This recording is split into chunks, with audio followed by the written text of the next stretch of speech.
3장 말씀입니다. 주의 마음을 가진 사람이 사는 법이라는 제목으로 말씀을 전하겠습니다. 고린도전서 2장까지는 누가 주의 마음을 알아서 주를 가르치겠느냐, 우리가 그리스도의 마음을 가져야 한다라고 말을 하고 있습니다. 그런 점에서 그리스도의 마음을 가진 것이 어떤 것인가 한번 생각해 보려고 하는데, 고린도전서 3장은 신령한 자들아, 또 육신에 속한 자들, 육신에 속하여 사람을 따라 행하는 것이 어떤 것인가, 신령한 자들, 이런 얘기를 하면서 우리 한국에 있는 기독교인들, 또 선교단체에 있는 분들은 이 그림에 익숙해졌을 것입니다. 왼쪽 그림은 육에 속한 사람이라서, 예수를 안 믿는 사람이라서 그리스도 십자가가 예수님의 인생의 밖에 있습니다. 세상적인 그리스도는 그리스도가 안에 오셨지만 중심을 차지하지 않고 있습니다. 여전히 세상적인 방법으로 살고 있습니다. 그러나 우리가 지향하는 것은 성령 충만한 그리스도인인데 그리스도가 중심에 앉아있는 사람입니다. 이렇게 가야 되는 성숙한 신자가 되는 것이 맞습니다. 그런데 이 성숙한 신자가 되려고 한다면 고린도전서 3장에 있는 것처럼 신령한 자는 성숙한 사람이고, 가운데 있는 사람은 어린 사람이고, 이렇게 말을 하죠. 이 컨셉은 성경으로 맞습니다. 예수를 안 믿었다가 교회 안에 왔지만 아직 어리고, 그러나 장성해서 성령 충만한 곳으로 나아가야 합니다.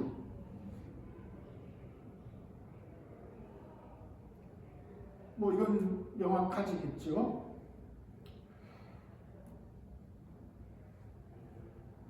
많은 그리스도인들은 여기에서 떠나서 이제 두 번째나 세 번째 그림에서 왔다 갔다 하면서 성령 충만이냐, 또는 잠깐 딴 생각을 했든가 왔다 갔다 하면서 살게 될 것이다 하는 것입니다. 그 개념을 봤는데 제가 드리는 질문은 이것입니다.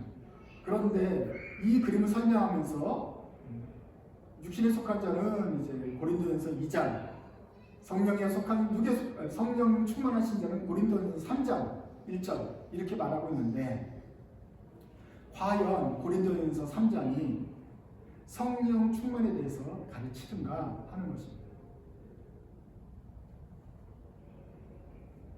우리가 자기가 가진 생각으로 하는 것이 아니라 하나님께서 주시는 말씀을 그대로 놓고 볼 때, 다른 어떤 아젠다를 놓지 말고 제대로 순수하게 읽을 때 과연 고린도전서 3장이 우리에게 성령 충만의 방법, 받는 법, 받으면 어떻게 되는가, 받고 나서 성령께서 주시는 은사들에 대해서 쫙 일목요연하게 설명하는 성령에 관한 챕터인가 하는 것입니다. 고린도전서 3장, 고린도전서의 앞부분은 이렇게 연결됩니다. 분열하지 말라는 얘기를 했어요.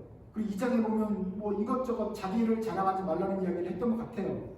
그리고 3장에는 1절부터 시작해서 성령의 사람 하니까 아, 성령 충만하라는 얘기구나 라고 쉽게 알기가 쉽단 말이에요. 그래서 4장 가면 일꾼에 대해서 나오니까 신실하게 일꾼 되어라 라는 말이 되는구나 라고 정리하기 쉽단 말이에요. 제가 질문입니다. 과연 그런가? 읽어볼 때 그냥 앞에 나오는 단어는 분열이고 자랑이고 성령이고 일꾼이지만 실제로 이 내용이 3장에서 성령 충만하라 이 얘기를 하나님께서 하고 계십니다. 고린도 교회에도 바울이 성경을 썼을 때 어떤 사람은 그냥 그 단어만 듣고서 그냥 이거 하라는 말이구나 했을 수 있겠지만 1장부터 4장까지 전체적으로 바울이 계속해서 하려는 말이 있었어요. 고린도 교회에 많은 문제가 있어서 그것을 위해서 쓴다고 그랬잖아요. 그런데 첫 번째로 고린도 교회에게 하고 싶은 말, 너희들이 좀 고쳤으면 되겠다 하는 말은 단 하나였어요. 세상의 지혜를 따르지 말고 하나님의 지혜를 따라가야 합니다. 세상적인 기준으로 평가하지 말고 하나님의 기준으로 평가하라는 것이었어요. 그런데 이 말 알아듣기가 쉽지 않아요. 그래서 거듭 길겠습니다. 그래서 1장부터 4장까지가 다 그 내용이에요. 바울이 제일 먼저 하고 싶었던 가장 중요한 고린도 교회의 고질적인 병은 아직도 자기 생각이 남아있는 세상의 지혜를 따라가는 것이 크리스찬인 줄 아는 그런 사람들이었어요. 그래서 1장, 2장, 3장, 4장에 걸쳐서 쓰고 있습니다. 그래서 3장도 이제 그런 관점에서 같이 한번 읽어보면 좋겠습니다.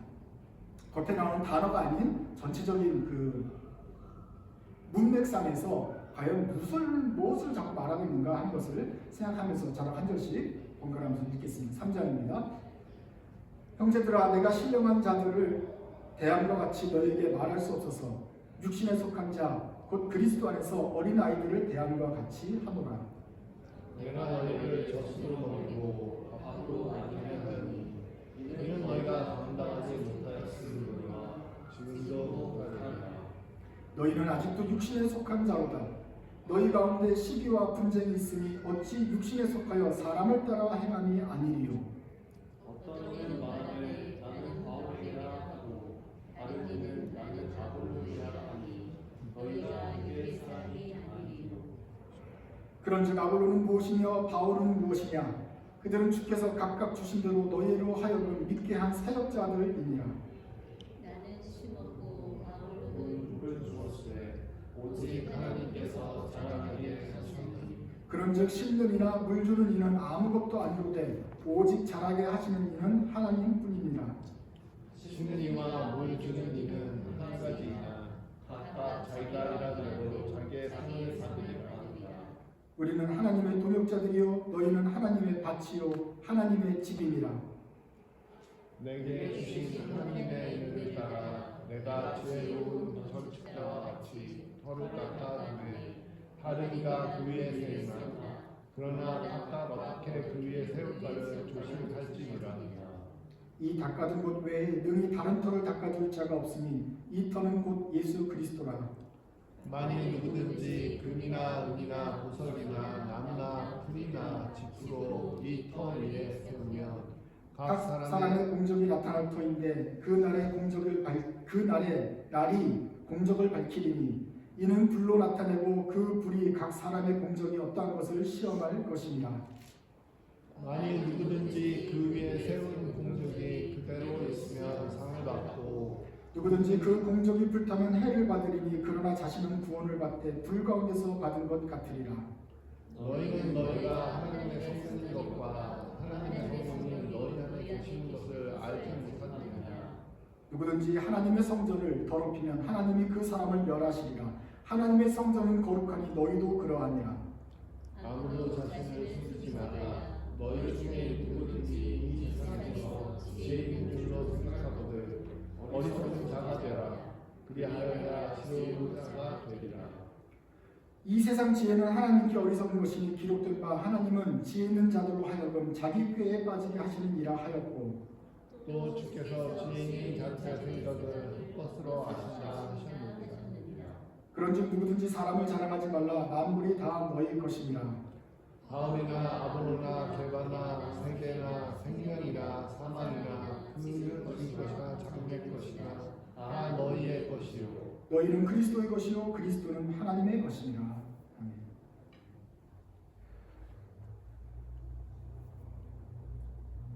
1장에 분열이라는 단어가 나오고 2장에는 자랑이라는 단어가 나오고 3장은 성령이라는 단어부터 시작하고 4장에는 신실하라는 단어가 나오기 때문에 우리가 짧은 시간에 큐티하게 되면 그냥 눈에 보이는 대로 분열하지 말라, 자랑하지 말라, 성령 충만하자, 신실하자 이렇게 하기가 쉽습니다. 그러면서 실제로 이 긴 문맥상에서 말하는 내용을 이해하는데 실패하고는 합니다. 분열은 하면 안 되고 자랑은 안 되겠지만 바울이 고린도전서 1장부터 4장까지 해서 분열하지 말라고, 자랑하지 말라고 얘기하는 것이냐, 성령 충만하라고 얘기하는 것이냐. 3장을 봐도 여러 가지가 나와요. 성령은 한 줄만 나오고요, 신령한 자들, 어린아이들이 나오고 성전이 나오죠. 뿐만 아니라 우리 모두가 하나님의 일을 하는 동역자다라는 말이 나오고 이 세상 지혜에 자랑하지 말라고 그러고 사람 자랑하지 말라, 모든 것이 다 하나님의 것이다 나와요. 어떤 게 메인 주제예요? 그래서 큐티처럼 우리가 한 10절씩 이렇게 잘라서 읽는 것으로만 습관을 들이면 좀 길게 말하는 것에 대해서 주제를 놓치는 물을 범하기가 쉽습니다. 그런데 고린도전서는 1장부터 4장까지가 전체가 하나의 이야기인 것입니다. 나타나는 단어는 분열, 자랑, 성령, 신실이지만 결과적으로 계속해서 세상의 지혜, 하나님의 지혜를 대비시키고 있어요. 어떤 걸 따라야 되겠습니까? 그리스도인은 하나님의 지혜죠. 그게 주제예요. 그러나 그것을 설명하기 위해서 여러 가지로 설명을 4장까지 하고 있는 것입니다. 그 안에서 그 3장을 살펴보려고 합니다. 그래서 3장은 신령한 자들, 성령 충만에 대한 얘기가 아니에요. 신령한 자들을 대항같이 너에게 말할 수 없어서로 시작하지만 그것보다는 너희 가운데 시기와 분쟁이 있으니 아직도 성령 충만한 것이라고 할 수가 없구나. 그런데 그 시기와 분쟁은 나는 바울이다, 나는 아볼로파다 이렇게 말하고 있죠. 우리가 지난 시간에 얘기했어요. 그렇게 아볼로파 말하는 것은 뭐냐? 서로 사역자를 비교하고 서로 성취감을 비교하는 데서 숫자를 신경 쓰는 데서 나온다. 그렇죠. 성령 충만하지 않고 분열하는 것에 대해서 바울이 얘기하고 그 분열의 밑바탕에는 하나님의 지혜대로 판단하지 않고 세상의 지혜대로 판단하기 때문에 그렇다. 저 사람은 세례를 많이 줬으니 더 훌륭한 사역자일 것이고 저 교회는 사람이 더 많이 모였으니까 더 좋은 교회일 것이다. 세상에서 숫자로 하는 것처럼 교회 와서 똑같이 그렇게 판단을 하더라 하는 것이죠. 그러면서 이제 분열하지 말아야 된다. 그런 걸로 분열하면 안 된다. 그런 걸로 서로 자기 자랑하면 안 된다 얘기를 하는 거예요. 잠깐 우리가 그 분열, 여기서 나오는 분열에 대해서 접근 넘어간다고 한다면 여기서 말하는 분열은 바로 외모로 사람을 평가하면서 나타나는 분열이죠. 그 분열이 고린도 교회 안에도 있었어요. 그리고 그 분열은 요즘 말로 말하면 그 어떤 애는 큰 평수에 있는 아파트 살고 임대주택에 사는 아파트에는 좀 가난한 애들은 따로 보이고 학교에서 그런 차별하는 거 그런 거 하지 마라. 그런 게 이제 교회에 와서도 교회에서도 부자끼리 밥 먹고 조금 중산층끼리 밥 따로 먹는 이런 짓 하지 마라. 사람 세상을 자랑하지 말라고 했는데 내가 그래도 명문 고등학교 나왔거든. 내가 그래도 일반 2류, 3류 고등학교 나온 애들보다 낫지 않냐? 이런 거 자랑하지 마라. 우리 장로님은 서울대 나왔으니까 장로님 되셔야지. 이런 일을 교회에서까지 하면 안 된다. 그런 면에서 뭐 무슨 고등학교파, 무슨 대학교파 이렇게 파당 나누지 말라는 얘기를 바울이 하고 있는 거예요.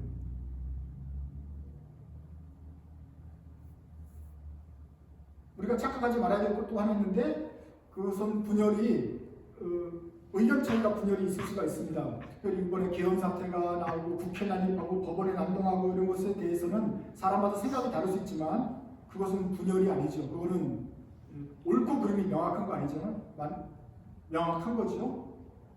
국회에 난입하거나 법원에 난동하면 되겠습니까? 안 되겠습니까? 안 되는 거죠. 그걸로 생각이 나눈다는 거는 그냥 그거는 이제 교정해야 될 반이지만 여기서 말하는 그 분열은 그 사회가 양극화돼가지고 정치적인 견해가 다르다 이런 분열이 아니고 아까 처음에 말한 대로 임대주택이라고 차별하고 교회 안에서 자기 학벌 가지고 서로 나누는 거 하면 안 된다는 것이었어요. 고린도 교회에 그 3번과 같은 분열이 있었다는 거죠.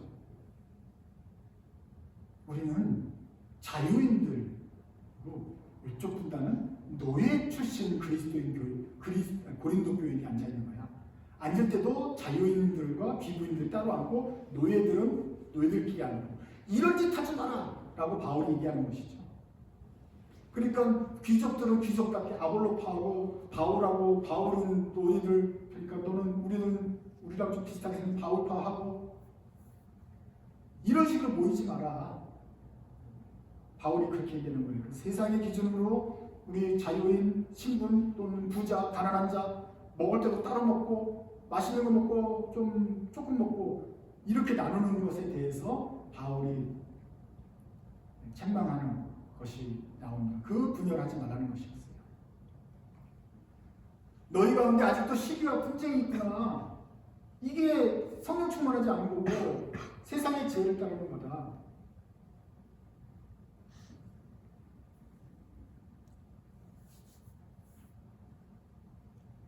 세상의 지혜를 따르느냐 하나님의 지혜를 따르느냐 이것이 우리가 물어야 될 질문이죠.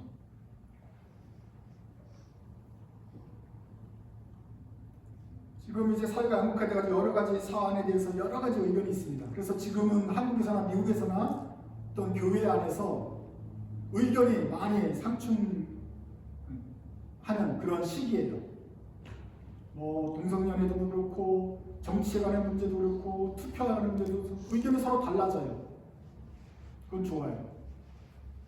의견이 다른 문제는 아니에요. 그건 아무래도 있을 수 있어요. 환경에 대해서든지 여러 가지 자기 생각이 있으니까 교인이 100명이면 100가지 생각이 다 있을 거예요. 그런데 그거 말고 만약에 그 교회가 이런 상황에서는 판단하지 말고 그냥 기도만 해야 됩니다 라고 말하면 그 교회는 하나님의 지혜를 따르는 겁니까? 세상의 지혜를 따르는 겁니까?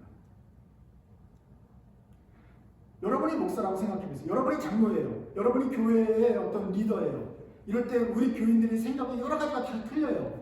그럴 때 이렇게 할 수도 없고 저렇게 할 수도 없어요. 그럴 때 우리는 무색무취. 우리 교회는 아무런 정치나 세상의 사안에 대해서 아무런 말도 하지 않고 그냥 하나님 찬양만 하면 교회가 됩시다. 라는 스탠스를 취했을 때 이러한 결정은 지혜롭습니까? 지혜롭지 않습니까?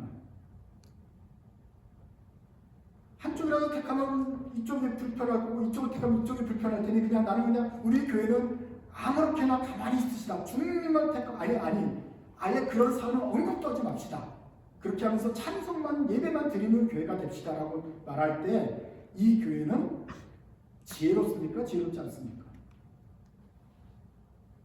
겉으로 드러나는 분열은 없을 거예요. 겉으로 드러나는 불평은 없을 거예요. 그렇기 때문에 지혜로운 것이라고 말할 수 있어요. 세상적으로는. 우리는 이 문제에 대해서 아무 말도 하지 않습니다. 우리는 그냥 예배만 드리고 가고 아무런 세상에 대해서는 언급도 하지 맙시다.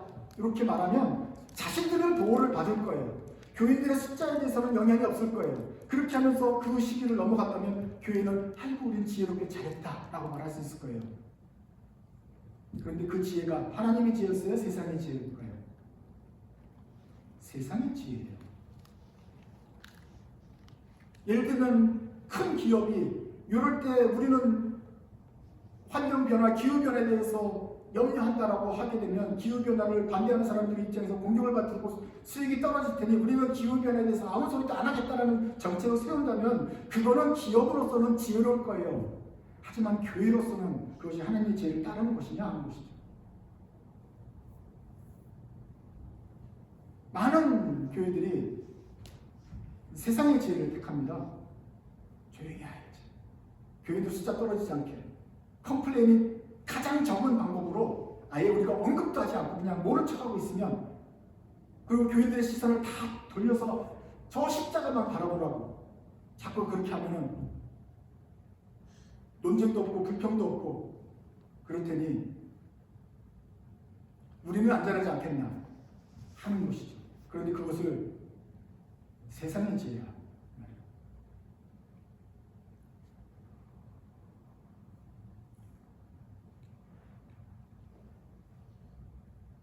바울은 이 교인들에 있는 분쟁이나 문제점을 간과하지 않고 직접적으로 대면했습니다. 그리고 4장까지 해서 계속 그 얘기를 합니다. 5절부터 한번 보겠습니다. 그러면서 이제 갑자기 아볼로와 바울과 이 얘기를 나눠요.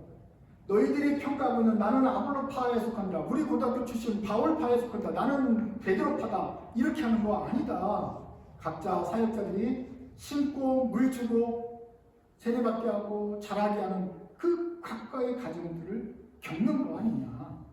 그러니까 사역자들은 대단한 거 아니야. 우리는 다 하나님의 동역자고 너네는 하나님 같이 우리 함께 하나님의 지어가는 동역자들이지 누가 잘나고 누가 못하고 그런 거 없다. 근데 왜 너희들은 세 줄의 숫자를 세우면서 사람을 판단하느냐. 야 나는 맨날 힘내라고 추수를 못했어. 근데 그 다음 사람은 물 주고 맨 마지막 사람이 추수를 했는데 추수를 100명 했습니다. 그러면 이 사람들을 막 좋아하고 구척하고 섬기고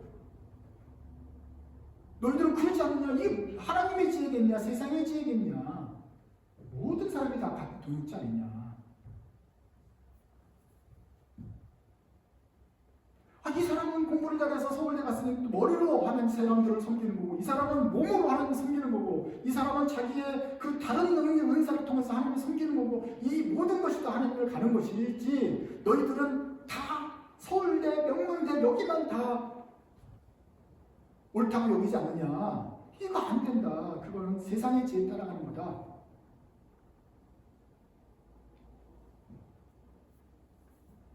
우리 모두가 하나님의 성전을 지어간다 그래요. 그런 면에서 우리 사역자들은 자기가 스스로 잘났다고 생각하지 말고 공무원의 자세를 가져야 된다.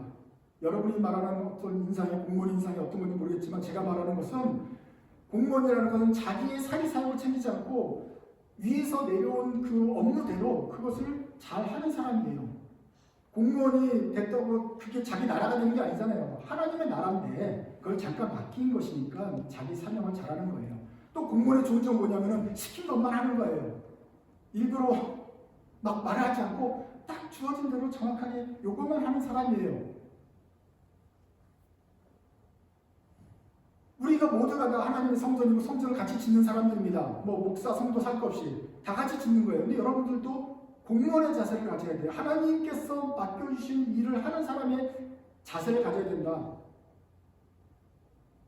그건 뭐냐면은 야 너는 기초를 놔, 너는 기둥을 세워, 너는 지붕을 쌓아. 어떻게 기초, 기둥, 지붕 누가 제일 좋습니까? 하나님 입장에서는 아무것도 중요하지 않아요. 그냥 다 똑같아. 누구나 다 건축을 참여하는 거예요. 맨 마지막에 페인트 칠해가지고 하는 게 중요해요? 아니면 딱 입장식 테이프 자르는 게 중요해요? 사람들은 다 그 박수 받는 거기 커팅, 테이프 커팅 하는 것만 가고 싶어하고 박수를 받으려고 그러는데 하나님 보시기엔 다 필요한 거예요. 그러니 주어진 거에 어떤 사람은 배치하는 대로 그냥 하면 충분하다 하는 것이죠. 이게 하나님께서 원하시는 거예요. 근데 사람들은 세상의 지혜를 가지고 가만히 있다가 테이프 커팅할 때 그때 쓰임 받아야지 일부러 줄을 서요. 이렇게 해가지고 짜잔 하면 테이프 커팅 아니면 맨 마지막에 쫙 입장하는 연설하는 그 부분을 맡아야지. 그리고 일부러 거기 쓴단 말이에요. 그리고 박수를 다 받을 수 있어요. 만약에 거기 여러분들이 알아서 쓰면 박수는 받겠지만 하나님께서는 똑같이 본다. 바울이 그 얘기를 하는 거예요. 제가 적은 겁니다. 에버렛 보잉 전서가 있어요. 1장 1절 너는 부품을 만들고 너는 전선을 연결하고 너는 리벳을 받고 너는 푼지를 검사하고 너는 판매하고 너는 경영하되 같이 그럽시다. 오직 비행기를 뜨게 하는 것은 보잉이니라. 아무도 비행기를 난 뛰는 사람이 없어요. 내가 가보니 다 각자 일만 하는 거예요. 그런데 아무도 어떻게 뜨는지 아무도 몰라. 뜰지는 확실한 사람도 없는데 어떻게 뜨고 있더라고. 그런데 모두가 합력해서 하나가 되지 않아요? 그러므로 같이 읽읍시다. 모든 직원은 자기 지혜를 자랑하여 자기 식대로 만들지 말고 오직 매뉴얼대로만 행할지니라. 일꾼이 분쟁하여서 제 마음대로 만들면 어찌 비행기가 날아오르겠느냐.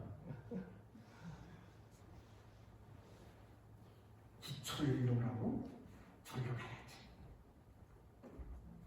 페인트, 아니면 커팅, 개관식에 참여해야지.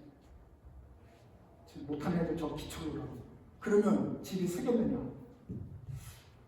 어찌가나 사람들이 없는 곳에 가서 내가 돋보이는 자리에 설까? 딱 이렇게 하는 거 제대로 되겠느냐. 하나님께서 필요한 곳에 넌 여기로 가고 저리로 가고 알았으면 순수하고 정직하게 정말 자기 생각 없는 공무원처럼 아주 딱 틀에 박힌 그 자기 스스로 쓰지 않는 공무원처럼 주시면 주신 대로 일 안 하고 성실하게 일을 하고 또 퇴근하고 그렇게 묵묵하게 일을 하란 말이죠. 아 이번에 이렇게 날개를 꺾어볼까? 하고서 날개를 살짝 꺾으면 멋있어 보이겠지만 자기 딴에는 그리고 사람이 박수치기장 비행기가 날아오르겠느냐? 안 되죠. 그래서 매뉴얼대로만 하라고 딱 말하잖아요. 하나님 나라도 마찬가지 아니겠어요? 이렇게 하면 더 잘 되겠지? 내가 베드로 편에 서야지 내가 메인 라인에 서는 게 아닐까? 그런 잡생각하지 말라는 거죠. 여러분들이 비난하는 공무원들 있잖아요. 저런 나쁜 놈들 하면 안 되겠다. 교회 안에서 마찬가지예요. 내가 이 1구역에 가야지 저 목사님하고 더 가까워지겠지? 이런 생각 좀 하지 말라는 거죠. 내가 주차용을 해야 돼. 그래야 차 타고 오는 사람들과 더 눈이 마주치고, 주차용을 해도 벤츠 쪽이에요? 아니면 승합차 쪽이에요? 벤츠 쪽을 해야 우리 교회 그래도 힘있게나 쓰는 사람들하고 눈이 마주치면 뭐가 되겠지? 라고 사람이 생각한단 말이에요. 여러분들만 못하고. 교회를 여기 오면 어떻게 해요? 시애틀에 왔으면 장사를 하려면 딱 눈에 보이지 않아요? 서울에서 장사를 하면 여의도 무슨 교회 가면 교인들만, 아니 구역 식구들만 와도 장사가 되는 생각을 한단 말이에요. 당신들만 여기 있는 거예요 지금. 공무원 하나님의 지혜대로 와서 순수하게 하는 거란 말이에요. 10절부터 뭐예요? 하나님의 은혜를 따라 지혜로운 건축자와 같이 터를 닦아두네. 살 때 잘 생각해서 닦아둬라. 이것은 예수 그리스도의 터기 때문에, 성전이기 때문에 잘해야 된다. 12절, 여기에다가 금이나 은이나 보석이나 아무 나무나 풀이나 지프로 이 터를 세우면 나중에 공정이 나타난다. 나중에 불로 쫙 타는 걸릴 것인데 금, 은, 보석, 건축 재료는 남을 거예요. 하지만 여기에 불순물이 섞하는 풀, 뭐 지푸라기 넣어서 그냥 대충 싸가지고 뜨겠어요 하나님 해버리면 나중에 거기 무너진다. 야, 동쪽은 누가 쌓았냐 어떻게? 서쪽, 남쪽 다 튼튼하게 서 있는데 동쪽 쌓은 사람 누구야? 왜 풀로 쌓아? 불로 해보니까 펑 비었잖아. 하나님이 책망하실 거란 말이에요. 우리가 집을 쌓을 때, 하나님의 집을 쌓을 때는 이렇게 없어질 것 같은 세상 지혜로 쓰면 안 되고 신실하게, 묵묵하게, 소처럼 그렇게 쌓아야 된다. 곧 드러난단 말이에요.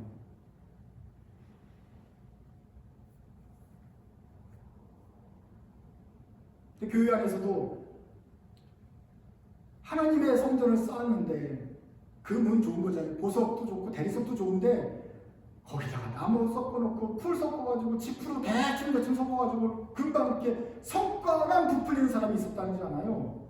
지난주에 우리 말했잖아요. 귀출라프 선교사. 그걸 선교사라고 말하기도 그렇고 아니고 마약 밀매상도 아니고 하여간 고개를 갸우뚱하게 하는 짜증나는 사람이 되잖아요. 또 거기 세상에 책 쓴 사람이 있는데 선교를 한다고 하면서 자꾸 부풀리는 사람이 있는 거예요. 그는 불도 쑥 한번 하고는 금방 드러나게 돼가지고 창피를 당하잖아요. 하나님의 교회에서 그렇게 이렇게 하면 내가 더 금방 돋보이겠지? 이런 생각하면 안 된다. 아, 우리만 똑똑해요. 고린도 교회도 똑똑했어요. 잔머리 많이 걸렸어요. 그래서 그런 사람들이 많더라. 중요한 것은 하나님 나라를 세울 때, 특별히 교회에서 있을 때는 매뉴얼을 따라서, 성경이죠. 불순물을 섞지 않는 것이다.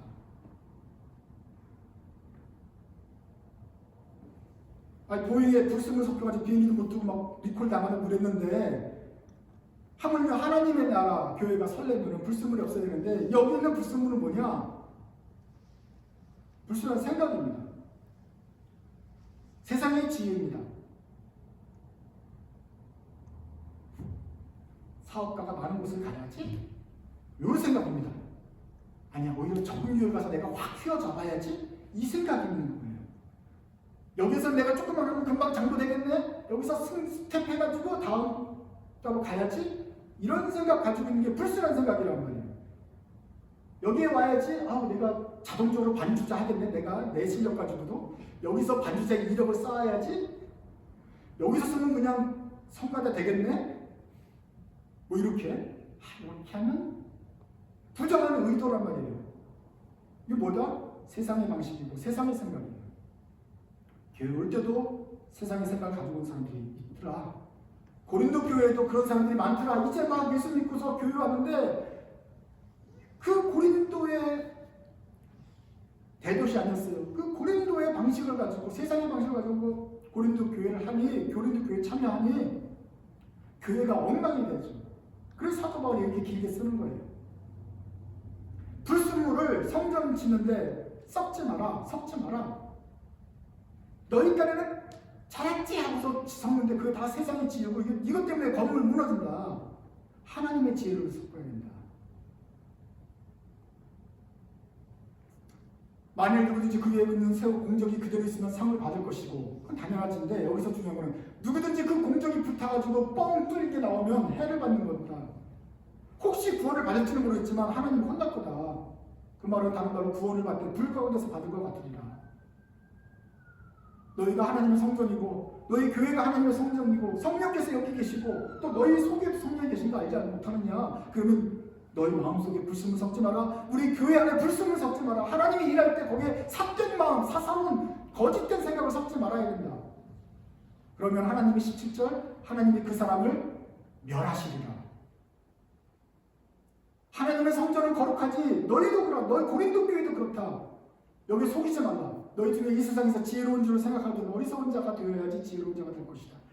아니에요. 이렇게 해야지 지혜로워요. 우리 교회는 로케이션 제일 좋은 로케이션을 딱 가면 건물을 딱 짓고 그러면 이렇게 사람들이 늘어나고 복음도 잘 될 거예요. 세상의 부동산업자의 생각이에요. 지난 1980년대, 90년대, 2000년까지 온 서구교회를 지배했던 교회 성장학인데 교회 성장의 한마디로 말하면 로케이션이었어요. 뉴욕 맨하탄 중심가에다가 딱 교회를 세우고 나면 저절로 부흥이 되더라. 그게 무슨 하나님의 방법이에요. 그냥 부동산 업자 개발 방식이지. 그래서 하나님의 성전을 지을 때 다른 불순을 섞지 마라 라고 바울이 1장부터 4장까지 계속 얘기하고 있는 거예요. 규격대로 만들지 않으면 아무리 많이 만들어도 소용이 없습니다. 다 불량품으로 판명되어서 버리게 되는 것입니다.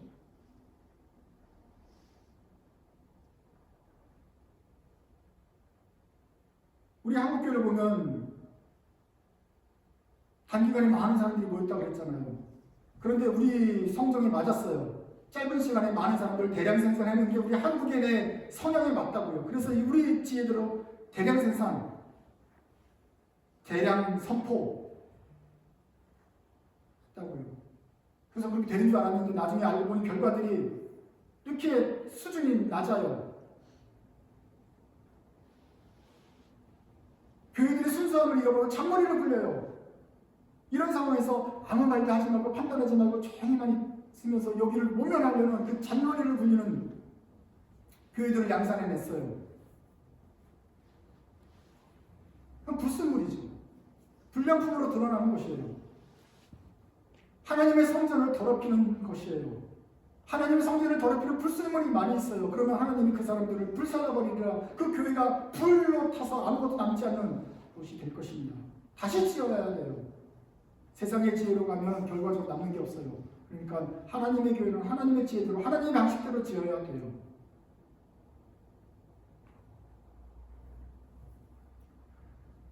그래서 4장의 마지막에 이렇게 됩니다. 이 세상 지혜는 하나님 보시기 어리석습니다. 여러분들은 다 세상에서 자라고 세상에서 교육받았어요. 그러다가 예수 믿고 지금 하나님의 나라에 왔잖아요. 그러니 아직도 세상의 지혜를 가지고 있어요. 왜냐하면 우리가 학교에서 배운 대로 학교에서 단련받은 대로 했어요. 우리가 단련받은 건 뭐냐면 수단 방법 가리지 말고 1등 하니까 상을 받더라는 거예요. 왜냐하면 우리 학교에서는 그 선한 마음과 동기를 인정해 주지 않아요. 컨닝해서 안 들키면 그 컨닝해도 그 점수대로 얘가 대학 가더라. 그러지 않았어요? 어떤 선생님이 그 마음을 잡을 수 있어요? 선생님만 안 보게 이렇게 하면 됐어요. 그래서 그 지혜, 세상의 지혜와 방식이 우리 속에 들어있단 말이에요. 그래서 교회 와서도 그 세상의 방식대로 하려는데 하나님께서는 그걸 어리석다고 말합니다. 자기 꾀에 빠지게 한다고 했어요. 세상에서 통했을지 몰라도 하나님께는 안 통한다는 말이에요. 지혜 있는 자의 생각, 성공하는 생각, 하나님에게는 헛것이다. 20절에 말하잖아요. 너희들 생각에는 그게 가장 아주 경제적이고 유능하고 효율적이고 좋지. 그 교회에서 이렇게 하면 내가 잘 되고 하나님께 더 큰 복을 받겠지. 잔머리를 굴리는데 다 헛것이다. 헛것을 드러낼 것이다. 주님 말씀하세요. 21절 같이 읽읍시다. 중간에 시작. 그런즉 누구든지 사람을 자랑하지 마라. 만물이 다 너희 것이라. 그러니까 제발 사람 자랑하지 마라. 나 교회 와서 나가 무슨 대학 나왔다, 무슨 뭐 고등학교 출신이다, 이런 거 자랑하지 마라. 그거 소용없어. 그거 하는 거는 뭐냐면 뭔가 부족해서 그런 거 아니에요? 뭔가 더 얻고 싶어서 이렇게 하면 더 인맥을 얻고, 이렇게 하면 더 돈을 많이 얻고, 이렇게 하면 내가 권력을 얻고, 이렇게 해서 자꾸 사람의 생각들을 자랑하지 않아요? 그게 세상에서 배운 방식이었잖아요. 그런데 주님 말씀하십니다. 세상 자랑하지 마라. 뭐가 부족한데? 뭐가 부족해서 자꾸 세상 방식으로 하는데? 만물이 다 너의 것이냐? 이미 너희 다 가지고 있어. 왜? 너의 아버지가 하나님이 만물을 다스려놓고 내가 너에게 다 유산으로 상속해 줄 거야. 다 네 거야. 근데 뭐가 더 부족해? 야, 바울이 뭐가 중요하고 아볼로가 뭐가 중요해? 다 세계 생명, 사망, 생명과 사망, 지금, 현재, 미래, 과거, 현재 다 너희 거야. 그리고 너희는 그리스도 예수 안에 속했고 그리스도는 하나님께 속했으니 모든 것을 다 만드신 하나님의 모든 소유인데 너희들도 다 그걸 가지고 있지 않냐? 뭐가 그게 부족해서 세상의 방식대로 아웅다웅하고 최선의 방식대로 막 효율적으로 줄을 서면서 가는 게 헛것이야. 그러니 하나님 방식대로 살아봐. 한번 해봐. 너는 다 가지고 있는데 왜 임금님의 아들이 왜 세상적인 일반인들처럼 그렇게 아웅다웅 사는데 모든 것을 가지신 하나님의 아들, 만물이 다 너희 것이니까 그걸 믿고 내 뜻대로, 내 방식대로 한번 살아봐.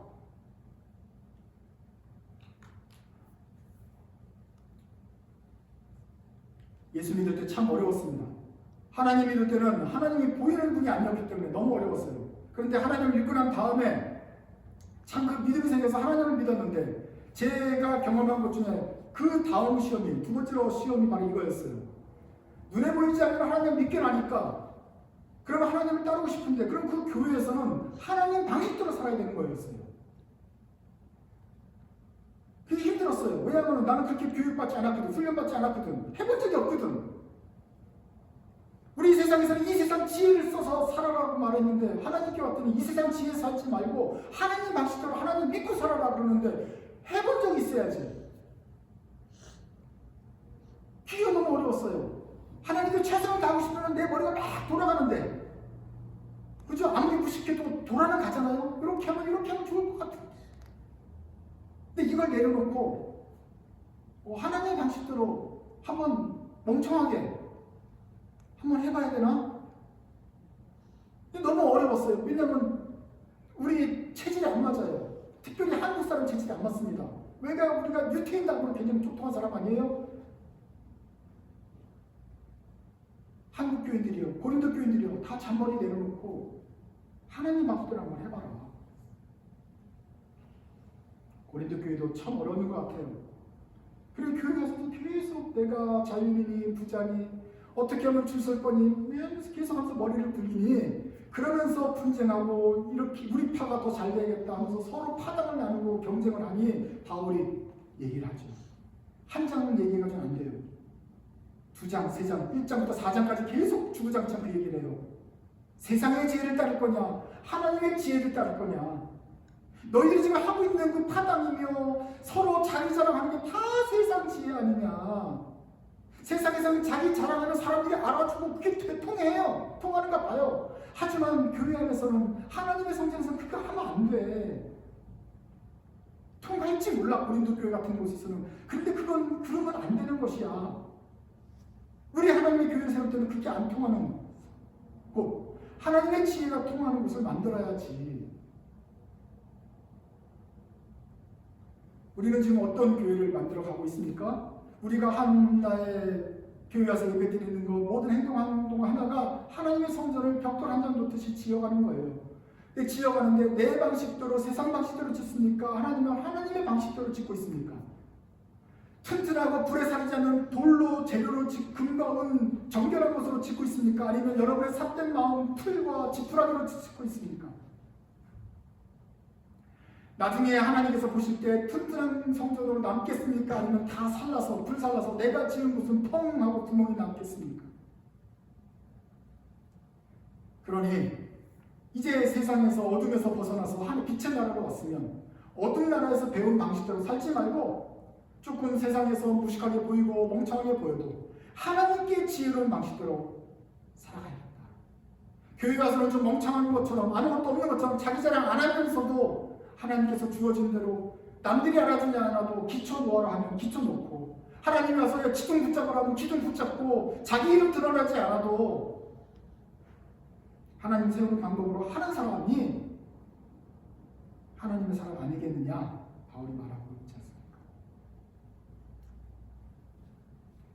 우리가 연말은